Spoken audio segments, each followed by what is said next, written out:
Coming up on Koshy's Business Builders, how to get paid on time and improve cash flow, expert tips to turbocharge sales for this week's last push to Christmas, and a sporting business lesson from champion surfer Layne Beachley.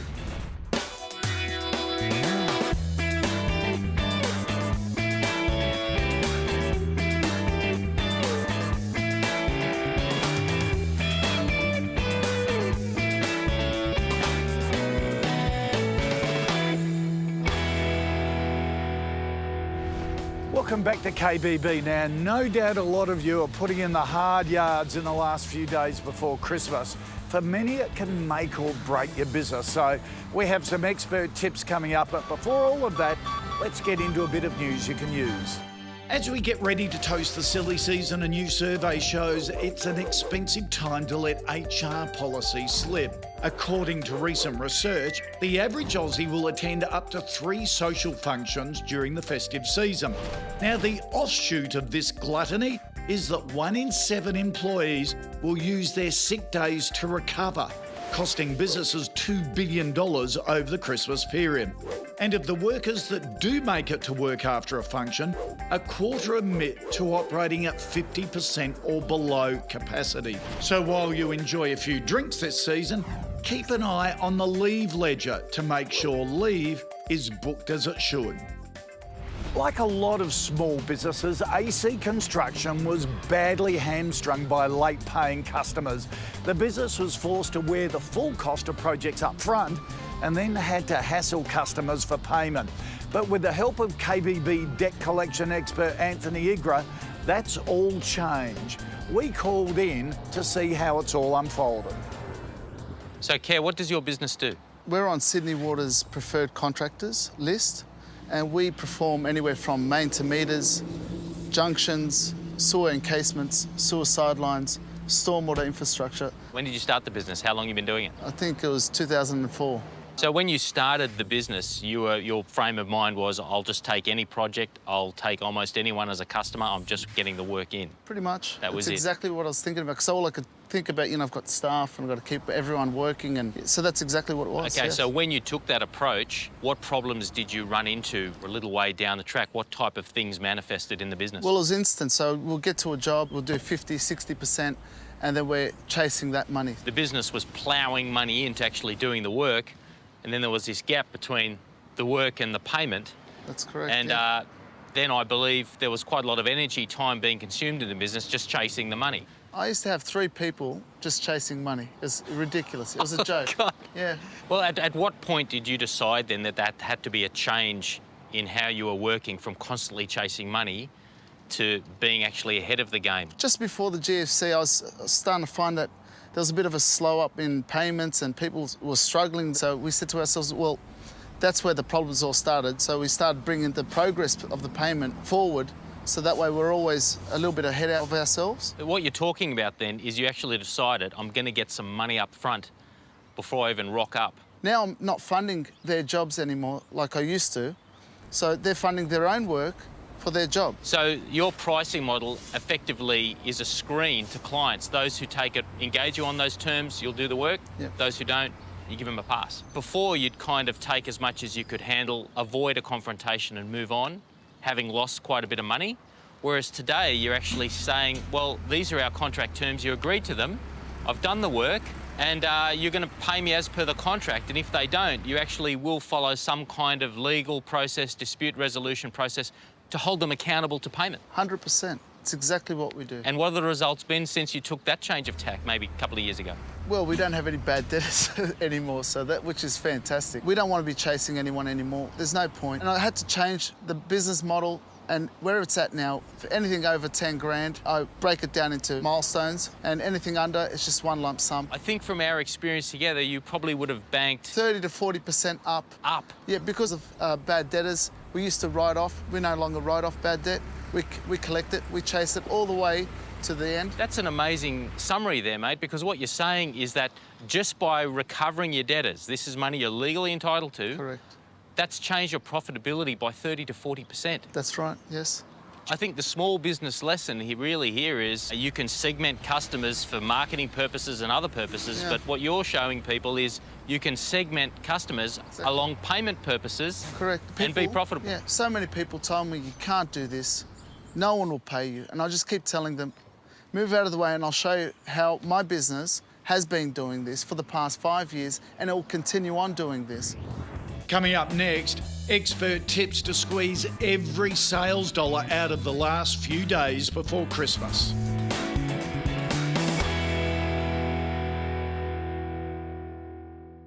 This business tip brought to you by NAB. We see Australian business.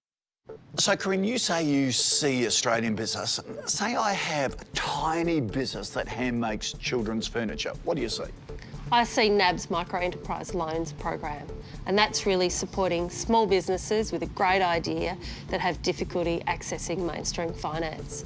Okay, so it's if I can't get regular finance. That's right, it's part of NAB's broader commitment to financial exclusion and the fact that we believe that all Australians should have access to banking. Oh, that's a win-win situation. Totally, it's about supporting a great idea, and they need to go through some of our partners for some training, some mentoring, and then we'll provide them with access to up to $20,000. And the loan operates such that for the first 90 days, it's like a credit card, and then it goes into fixed payments. What can the money be used for? The money can be used for any kind of startup costs. So whether it's website development, marketing, some of the initial stock, it's pretty variable. It just depends what you're doing. And it'd be a good transition into regular finance. That's what it's about. It's about helping build people's confidence to access mainstream finance. For more information, visit nab.com.au/smallbusiness.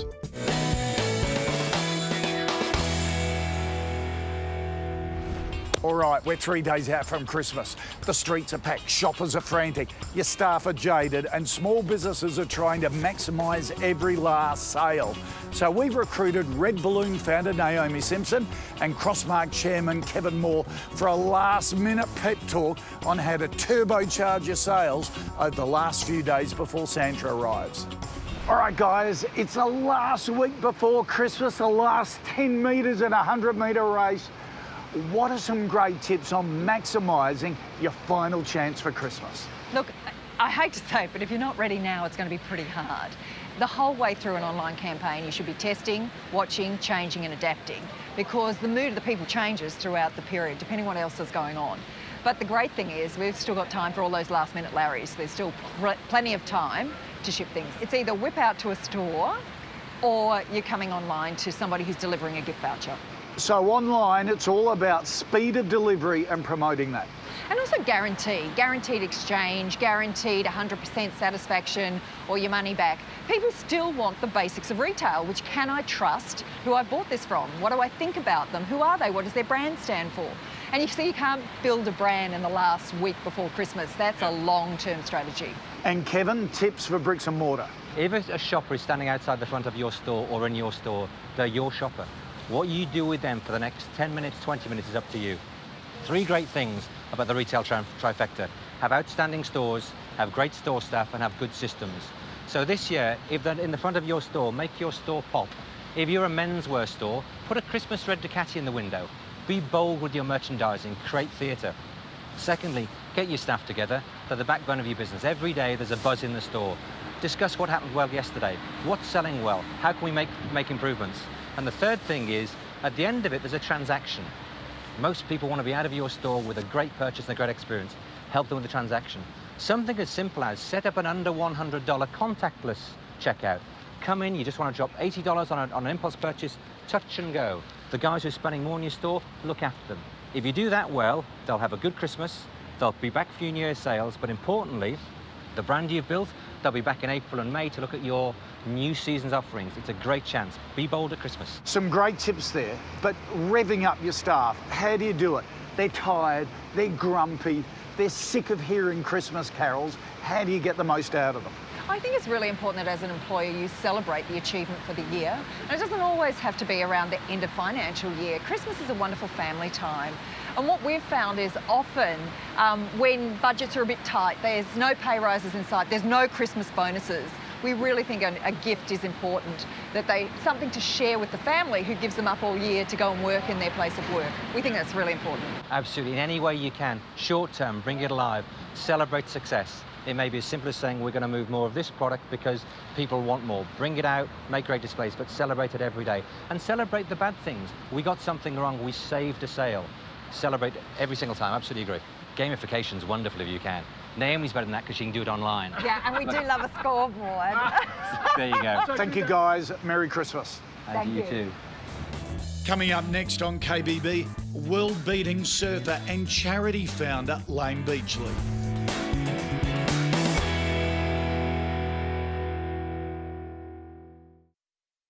This payments tip brought to you by BPay. Generating a BPay customer reference number, including a check digit, can sometimes be difficult, especially for businesses that don't generate a huge volume of payments. To make it easier, BPay is now allowing businesses to use their customer's mobile number as the customer reference number. That means your business gets the advantages of using BPay and the benefit of easy reconciliation of accounts, with the added benefit of making the process of generating invoices even simpler. Visit bpay.com.au/SME for more information.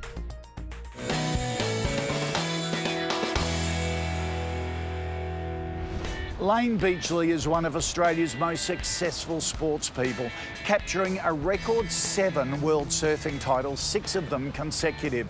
And since her time at the top, she established the Aim for the Stars Foundation to inspire young women to dream and achieve. We caught up with Layne to hear how she worked to become the best in her field and how she inspires young entrepreneurs to shoot for the stars. So Layne, you're one of Australia's most successful sports people. What are you up to these days? I'm keeping myself busy primarily surfing. That's a nice pleasure. Exactly. When I retired in 2008, I did make a pact with myself to still make the time to do things that make me happy, and the one thing that makes me the most happy is to surf. So I'm spending a lot of time surfing, but outside of that, I do a lot of motivational speaking. I have ambassador roles, I appear in the media occasionally, and I have my own charity called the Aim for the Stars Foundation. I sit on 3 other boards and represent a whole bunch of other charity organisations as well. So I'm very busy. I keep myself very busy. Absolutely. Have you enjoyed that transition from professional sporting to business? I have enjoyed the transition and I've learnt a lot from it. I think all of the skills that were required for me to become a world champion are 100% applicable to the boardroom and every aspect of life, and especially in business as well. You know, that clarity of vision, that dedicated focus, that understanding of having that mission and those values, making decisions based on what's right for the masses as opposed to what's right for the individual, but being really clear on what you want and how you're going to achieve it. How do you sort of develop your brand through that? You know, when you go into organisations, they've got their mission statement, they've got their vision and they've got your values, and it's really important that individuals take the time to identify that too. You are your own best asset, and to sell yourself you have to understand what's driving you, how you're going to get there and who can help you to get there. And did you have any mentors through your sports career? I started to tap into the resources of world champions, and like I said, I was surrounded by them. So I trained with the likes of Tom Carroll and Wendy Botha and Pam Burridge. They are a natural resource of information, and it's really good to learn from people that have been there and done that. When you surround yourself with experts, you save yourself a lot of time. And how do you go about getting the most out of those relationships? Developing mentor relationships requires the 3 Ps, I think: patience, passion and perseverance. So as a mentoree, you've got to demonstrate to your mentor that you have the true amount of commitment and dedication and discipline to achieve your goal. So you've got to be able to illustrate to your mentor that this is what you want and that you believe in them, that they can help you achieve it. And when they show that true level of commitment, then as a mentor, I'd be more than willing to support them in their journey and ultimately in their success. So Layne, what are the biggest lessons you've taken away from your professional sports career? The 3 pillars to my success have been motivation, inspiration and determination. And they have been my 3 greatest life lessons. So motivation comes down to what's your clarity of vision, what's your purpose, what do you want? And if you ask a lot of people what they want, majority of them will tell you what they don't want. So it's really important that you focus on what you do want. The inspiration comes from the amount of people or the quality of people that you have around you, the quality of people you have in your team. And like I said, I love to surround myself with experts. I've always had a team around me. anyone that can add value and improve me and teach me something about myself and allow me to get to where I want to go faster, they're the kind of people I want around me. Now, the determination is required when you encounter setbacks, obstacles and challenges along the way. So those 3 pillars are monumental to achieving success in sport, in life, in business. Well, it's terrific to see you giving so much back. Thanks a lot for your time. Thanks for having me. Now, you remember last month we were running a competition to win $10,000 worth of web, online and social media services from KBB Digital. Well, the winner is McPherson Financial Services from Mulgrave in Victoria. Congratulations. If you didn't win and you'd still like to take advantage of the products and expertise from KBB Digital, go to the website kbbdigital.com.au. Coming up, we answer your questions with Ask Koshi.